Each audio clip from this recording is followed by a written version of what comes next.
Harley, when am I supposed to take my Social Security and what pension options should I choose?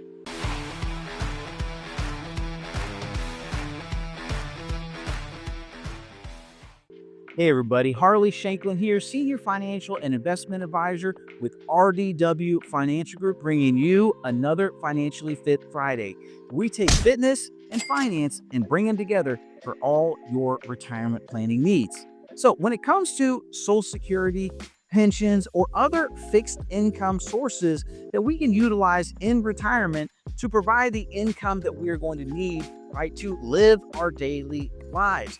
Oftentimes, well, not even oftentimes, all the time, they typically come with a number of choices.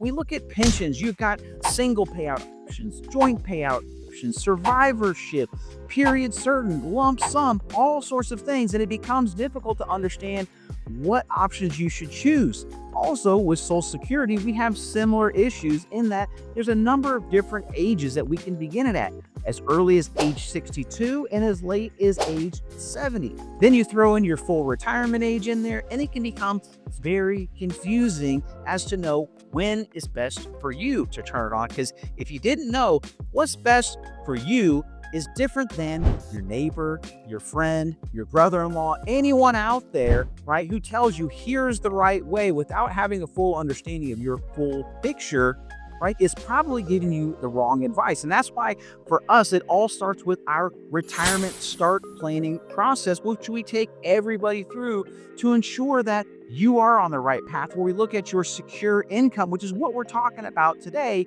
in that Social Security piece, or pensions.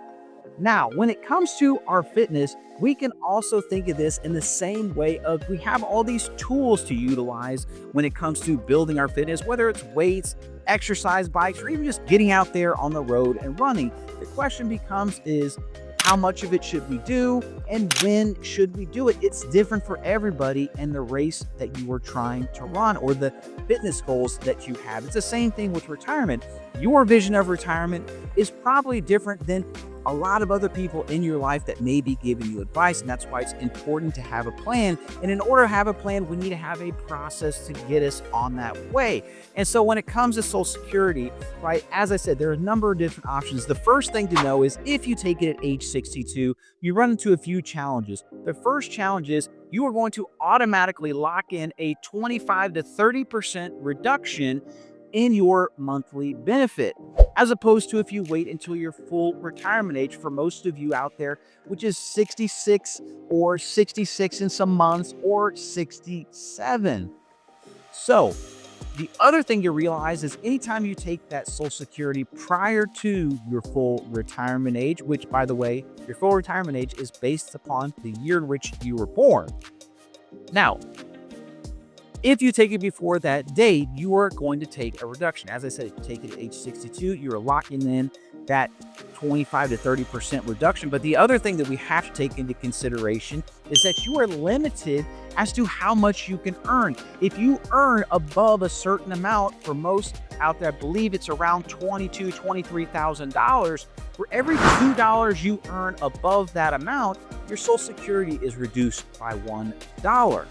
Now, that may not seem like a big deal, but right, if you start to look at income, say in that $50,000, $60,000, $70,000, $80,000, $100,000 range, your Social Security check is going to be wiped out by those penalties. Now, not to worry, the government will give that money back to you, but there's always a but in there. It is going to be prorated over the rest of your life. They are not going to give you a lump sum check for everything that they held back. So the question becomes is, does it make sense to actually claim your Social Security prior to your full retirement age, or let it grow? Because it grows at an automatic rate every year. And once you reach that full retirement age, if you delay until age 70, it is once again going to increase by 8% approximately every year until it tops out at age 70. Now, for those of you out there who have reached your full retirement age, you can claim your Social Security without receiving any penalty. It doesn't matter how much you earn. However, the question becomes is, how much do you want to pay in taxes? Because guess what? Even within the big, beautiful bill that was just passed, there is no real reduction in the taxation of your Social Security, or at least not to the significant amount that we may want to see. So it will increase your tax liability, which is going to increase everything else in your life. How much taxes you're paying, how much you're able to save for retirement, spend in retirement, all those things. And that's why we put together that retirement STAR planning process to help build the right plan for you, to help you choose when to take Social Security, how to take that pension, and make sure that it's all combined into a plan that works best for you.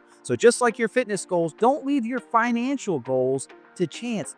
Use a professional like us. We stand ready. All of us here at RDW Financial Group. That's what we do, everybody.